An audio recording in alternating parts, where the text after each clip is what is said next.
வணக்கம். நாங்க இன்றைக்கு பார்க்க போறது தூல பஞ்சாக்கரம். நாங்க பஞ்சாக்கரத்தின் வகைகள் பற்றி சொல்லியிருக்கிறேன். என்னென்னண்டு, எத்தனையண்டு. இன்றைக்கு அதில் தூல பஞ்சாக்கரம்.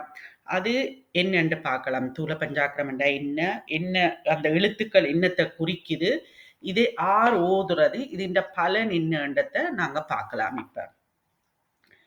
நம என்பதை முதலாக உடையது தூல பஞ்சாக்கரம். நமசிவாய. நமசிவாய அதுல முதலாக கொண்டது நம எழுத்து தானே முதல் வருகிறது. அப்ப நம என்பதை முதலாக உடையது தூல பஞ்சாக்கரம். ந என்பது திரோதானம் மாயை கன்மங்களை. ந என்ற எழுத்து வந்து திரோதானம் மாயை கன்மங்களையும் குறிக்குது. மா என்பது ஆணவ மலத்தையும் குறித்தலால் நம என்பவை பாச எழுத்துக்கள் எனப்படும். அப்ப தூல பஞ்சாக்கரம் என்றா நம சிவாய. நம என்ற முதல் எழுத்து. இது வந்து பாச எழுத்துக்கள் என்று சொல்லப்படுது. ஏனென்றா பாசம் என்றா என்ன? ஆணவம் கன்மம் மாய. முப்பொருள்கள் என்றா பதி பசு பாசம். மும்மலம் என்றா ஆணவம் கன்மம் மாயை. அப்ப இங்க ஆணவம் கன்மம் மாயை மூண்டும் வருகுது. நம அதுதான் பாச எழுத்துக்கள் என்று சொல்லப்படுது. நம என்பவை பாச எழுத்துக்கள். ஏனென்றா பாசத்தை தானே அங்க குறிக்குது. ஆணவம் கன்மம் மாயைய.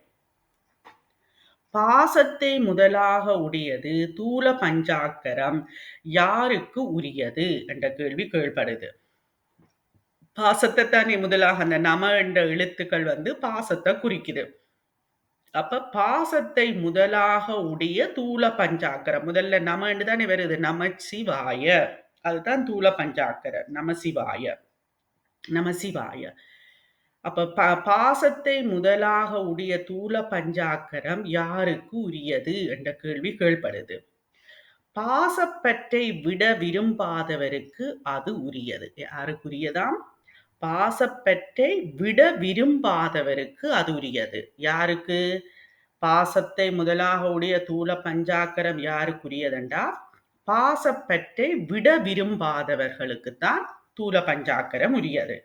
எனவே உலகியலில் நின்று உலக இன்பத்தை நாடி நிற்போர் அஞ்செழுத்து மந்திரத்தை தூலமாக வைத்து கணித்தற்கு உரியவர் என்பது விளங்கும். அப்ப உலகியல்ல நின்று உலக இன்பத்தை நாடி நிற்போர். உலகியல்ல நாங்க எல்லாரும் உலகியல்ல. ஆனா உலக இன்பத்தை நாடி நிற்போர் அஞ்செழுத்து மந்திரத்தை, இந்த அஞ்செழுத்து என்றா இந்த நமசிவாய என்ற மந்திரத்தை தூலமாக வைத்து கணித்தற்கு உரியர் என்பது விளங்கும். தூல பஞ்சாக்கரம் சமய தீட்சையில் உபதேசிக்கப்படும். தீட்சையில வகைகள் இருக்குது. எப்படி இந்த பஞ்சாட்சரத்துல வகைகள் இருக்குமா போல பஞ்சாக்கரம் திருவைந்தெழுத்துல தீட்சையிலையும் வகைகள் இருக்குது. அப்ப இந்த தீட்சையில சமய தீட்சையில இந்த தூல பஞ்சாக்கரம் உபதேசிக்கப்படும். ஒவ்வொருத்தரும் தீட்சை பெற்றிருப்பினாம். அப்ப முதல் தீட்சை வந்து சமய தீட்சை. அதிலே அவர்களுக்கு இந்த தூல பஞ்சாக்கரம் சொல்லிக் கொடுக்கப்படும். அதனை பெற்றோர் உலகியலில் நின்று சரியையினை மேற்கொள்வர். அப்ப இத சொல்றவர் வந்து இந்த சமய தீட்சையை பெற்றவர் வந்து உலகியல்ல நின்று சரியையினை மேற்கொள்வர். சரியகிரிய யோக ஞானம் என்று இருக்குத்தானே ஒவ்வொரு நெறிகள். அதுகில சரிய நெறி நிற்போர் சமய தீட்சையை பெற்று தூல பஞ்சாட்சரத்தை ஓதி உலக இன்பத்தை அனுபவிப்பர். இதுண்ட பயன் என்ன? தூல பஞ்சாட்சரத்தை தூல பஞ்சாக்கரம் வடமொழியில பஞ்சாக்கரம் திருவைந்தெழுத்து. அப்ப இந்த தூல பஞ்சாக்கரத்தை ஓதுவதால் என்ன பயன் கிடைக்குதுன்னா உலக இன்பம். உலக இன்பம் உலகத்துல இருக்கிற எல்லா இன்பங்களையும் அனுபவிப்பினார். இதுதான் தூல பஞ்சாக்கரம்.